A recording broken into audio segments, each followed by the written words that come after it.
Assalamualaikum warahmatullahi wabarakatuh.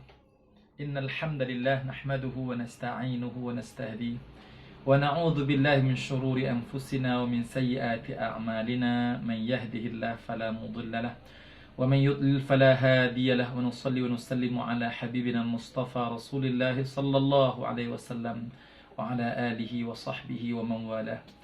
Kaum muslimin, kaum muslimat yang dirahmati oleh Allah Subhanahu wa taala, kembali kita bertemu dalam kajian kita yang seterusnya, yaitu kajian tentang takwa atau hakikat takwa. Pada pertemuan yang lalu kita telah membicarakan tentang keutamaan ketakwaan itu. Yaitu ada 3 keutamaan yang telah kita bicarakan, dan pada malam ini kita akan membicarakan seterusnya keutamaan ketakwaan sedikit lagi sebelum kita membicarakan tentang amalan-amalan yang akan mengantarkan kita ke dalam ketakwaan kita kepada Allah Subhanahu wa taala. Keutamaan ketakwaan yang seterusnya adalah bahwa yang paling banyak menghuni surga Allah Subhanahu wa taala nanti adalah orang yang paling bertakwa dan orang yang paling bagus akhlaknya. Seperti mana Nabi sallallahu alaihi wasallam ketika ditanya Rasulullah sallallahu alaihi wasallam an akthari ma yudkhilun nas al-jannah, faqala taqwallah wa husnul khuluq. Dan ketika Nabi sallallahu alaihi wasallam bertanya apa yang paling banyak menyebabkan manusia itu masuk ke dalam syurga Allah Subhanahu wa taala, maka Nabi menjawab takwa Allah, bertakwa kepada Allah Subhanahu wa taala dan mempercantikkan akhlaknya. Dan mudah-mudahan kita senantiasa menjaga ketakwaan kita kepada Allah Subhanahu wa taala, yaitu kita senantiasa berhati-hati dalam perkataan kita, dalam perbuatan kita, dalam sikap kita, dalam niat kita. Apapun yang terdetik di dalam hati kita, kita sangat berhati-hati. Sebab Allah Subhanahu wa taala sangat memahami apa yang ada di dalam dada kita. Innahu alimun bidzatis sudur. Allah Subhanahu wa taala itu maha mengetahui apapun yang terdetik di dada seseorang. Ya, terbersit saja di dalam jiwa kita, Allah maha tahu.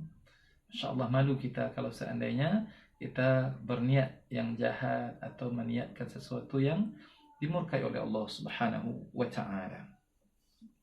Kemudian dan keutamaan yang seterusnya, keutamaan ketakwaan ini adalah takwa itu bahkan lebih penting, lebih utama berbanding apa? Berbanding makan dan minum. Ya. Bahkan Allah Subhanahu wa taala kalau seandainya kita istilahkan kita tu bermusafir ya, di muka bumi ini, maka Allah Subhanahu wa taala menyatakan wa tazawwadu fa inna khairaz zadit taqwa. Maka berbekallah kamu, dan sebaik-baik perbekalan kamu adalah ketakwaan. Kaum muslimin, kaum muslimat rahimakumullah. Dan Ramadan yang kita lewati ini, yang kita lalui ini, coba lihat. Allah menguji kita dengan tidak makan dan tidak minum. Sebenarnya di sini ada intinya apa? Intinya kita bertakwa kepada Allah Subhanahu wa taala. Dan bahkan kalau kita melaksanakan Ramadan itu sendiri, berpuasa itu sendiri, kita sudah bertakwa kepada Allah Subhanahu wa taala. Dan bahkan Profesor Dr. Quraish Shihab pernah menyampaikan, kalau kamu ingin kalau kamu ingin dekat dengan Allah, kalau kamu ingin dekat dengan penciptamu, maka tirulah sifat-sifat penciptamu. Tirulah sifat-sifat Allah Subhanahu wa taala. Itu Allah tidak makan, maka kita juga diajak oleh Allah pada bulan Ramadan ini untuk tidak makan. Allah tidak minum, maka kita pun diajak oleh Allah Subhanahu wa taala untuk tidak minum. Dan bahkan di 10 malam terakhir Allah tidak memiliki istri, maksudnya Allah satu, Allah Esa. Dan maka Allah ajak kita untuk tidak mempergauli istri kita di 10 malam yang terakhir. Wala tubashiruhunna wa antum aakifuna fil masajid. Dan jangan kamu menggauli istrimu sedangkan kamu sedang beriktikaf di masjid. Allah, sekarang ini bagaimana kita dalam keadaan pandemi ini atau virus corona ini? Maka bagaimana masjid ditutup atau masjid tidak digalakkan untuk pergi solat berjamaah, dan bahkan beriktikaf pun Masya Allah ya, secara sunnahnya beriktikaf itu di masjid. Namun dalam keadaan seperti ini bagaimana? Maka dalam Islam itu kalau semakin sempit sesuatu hukum itu, sesuatu keadaan itu, maka semakin mudah hukumnya. Ya, contohnya saja, kalau babi tadinya haram, tapi kalau memang tidak ada makanan, maka boleh kita makan, tapi jangan masak yang enak-enak pula dan kemudian ditabungkan atau disimpan untuk besok harinya, tidak. Ya. Jadi ketika pandemi ini, maka kita kembali kepada juga kemudahan-kemudahan dalam agama. Maka Nabi SAW menyatakan, fuddiltu ala baqiyatil umam. Aku dilebihkan daripada umat-umat yang sebelumnya. Ju'ilatil ardu masjidan li. Yang mana Nabi katakan, yaitu Allah Subhanahu wa taala menjadikan setiap bumi, setiap jengkal bumi ini adalah dijadikan masjid untuk aku beribadah, kata Nabi SAW. Dan kalau kita tidak bisa beriktikaf di masjid, maka kita beriktikaf di rumah. Ya, walaupun pendapat ini adalah pendapat yang lemah, tapi dalam keadaan seperti ini, maka pendapat ini bisa kita pakai dan kita gunakan. Maka kita khususkan tempat salat kita itu, dan kita masuk dan kita niatkan iktikaf. Kita baca Al-Quran, kita salat sunat, dan kita berzikir, mengosongkan diri kita kepada Allah Subhanahu wa ta'ala. Dan bahkan bagi seorang wanita, ini yang paling hebat lagi, bahwa wanita itu semakin di dalam rumahnya, semakin di dalam tempat yang tersembunyi, kemudian dia menjadikan tempat itu iktikafnya, itu semakin jauh lebih baik. Maka kaum muslimin, kaum muslimat yang dirahmati oleh Allah Subhanahu wa ta'ala, mudah-mudahan kita senantiasa bertakwa kepada Allah Subhanahu wa ta'ala, dan mudah-mudahan bekal kita ini, bekal Ramadan kita ini menjadi bekal yang terbaik untuk bertemu dengan Allah Subhanahu wa ta'ala. Dan kemudian orang yang bertakwa itu, keutamaan ketakwaan itu adalah bahwa orang yang bertakwa itu senantiasa Allah jaga, senantiasa Allah lindungi dia. Dan bahkan masalah rezekinya, masalah kehidupannya, dia tidak ada kekhawatiran. Maka Allah Subhanahu wa ta'ala menyatakan, la khaufun 'alaihim wa lahum yahzanun. Orang yang bertakwa itu orang yang tidak ada kekhawatiran, tidak ada ketakutan terhadap rezekinya, terhadap kehidupannya, dan dia tidak juga kecewa dengan apa yang terjadi. Bahkan dia mengambil hikmah di setiap apa yang terjadi. Dan bahkan orang yang bertakwa itu orang yang paling pandai mengambil hikmah Allah Subhanahu wa ta'ala. Dan kalaulah dia senantiasa mengambil hikmah-hikmah yang Allah berikan atau Allah ujikan kepadanya, maka itu adalah kebaikan yang besar, kebaikan yang banyak. Dan bahkan Allah Subhanahu wa ta'ala sendiri menyatakan dalam Al-Quran, wa may yu'tal hikmata faqad utiya khairan katsiran. Siapa yang diberikan hikmah dalam kehidupannya, maka dia diberikan kebaikan yang banyak. Luqmanul Hakim itu, dia tadinya seorang yang biasa saja. Luqmanul Hakim itu bahkan orang nggak mau pun melihat dia. Sudahlah, dia dalam riwayat dikatakan hitam, pendek, gemuk, ya, tidak, orang pun nggak mau melihat dia. Tapi karena dia pandai bersyukur, pandai mengambil hikmah, maka akhirnya Allah berikan keilmuan kepadanya, kebijaksanaan kepadanya, sehingga akhirnya banyak orang yang dekat dengan Luqman. Dan yang terakhir diberitakan bahwa Luqmanul Hakim itu menjadi penasihat raja ketika itu. Kaum muslimin, kaum muslimat yang dirahmati oleh Allah Subhanahu wa ta'ala, kita teruskan dengan yang seterusnya, yaitu apa amalan-amalan yang akan mengantarkan kita ke dalam ketakwaan. Allah Subhanahu wa ta'ala telah memudahkan kepada kita segala apa saja amal, usaha untuk mendekatkan diri kita kepada Allah Subhanahu wa ta'ala. Dan Allah tidak menginginkan kesusahan. Dan bahkan juga di dalam bulan Ramadan ini juga Kalau seandainya seseorang itu tidak mampu berpuasa, maka dia berbuka. Dia tidak mampu, contohnya sakit atau dalam perjalanan yang jauh, maka dipersilahkan oleh Allah untuk berbuka.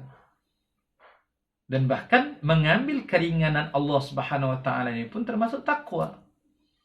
Innallaha yuhibbu an yu'khadha rukhasah. Allah tuh suka kalau seorang hamba itu mengambil keringanan yang dia berikan. Dan mudah-mudahan kita bisa mengambil ke setiap kesempatan, setiap amal yang ada, kita jadikan itu untuk mendekatkan diri kita kepada Allah Subhanahu wa taala. Apa amalan-amalan yang bisa mengantarkan kita ke dalam ketakwaan? Yang pertama adalah puasa itu sendiri, as-siyam. Nah, ya. Amal yang pertama yang memang sebenarnya yang paling cepat mendekatkan kita kepada Allah, mendekatkan kita dengan pencipta kita, dan mempertingkatkan ketakwaan kita adalah puasa. Makanya Rasulullah sallallahu alaihi wasallam itu jangan ditanya tentang puasanya. Puasa Ramadan, Masya Allah, puasa sebelum Ramadan, puasa Sya'ban Nabi. Bahkan sebagian riwayat mengatakan bahwa Nabi itu pernah full puasa Sya'bannya. Dan Nabi sudah memulai puasanya di bulan Rajab. Masya Allah. Dan hari-hari biasa ini jangan ditanya tentang puasa baginda sallallahu alaihi wasallam. Pernah satu hari ada salah seorang sahabat, "Kaifa tasumu ya Rasulullah?" Pernah bertanya, "Ya Rasulullah, bagaimana kamu berpuasa ya Rasulullah?" "La tas'aluni kaifa asum, is'aluni kaifa nasumu ya Rasulullah." Jangan kamu tanya bagaimana saya berpuasa, kata Nabi, tapi tanyalah bagaimana kami berpuasa ya Rasulullah. Sebab tidak akan mampu kita untuk menandingi puasanya baginda sallallahu alaihi wasallam. At'amani Rabbi, kata Nabi SAW, Tuhanku yang memberikan aku makan. Masya Allah. Orang yang bertakwa itu, Masya Allah, ya, bahkan sampai ke tahap kalau betul-betul hebat ketakwaannya, maka bisa jadi Allah sendiri yang akan mengantarkan makanan melalui malaikatnya kepada seseorang itu.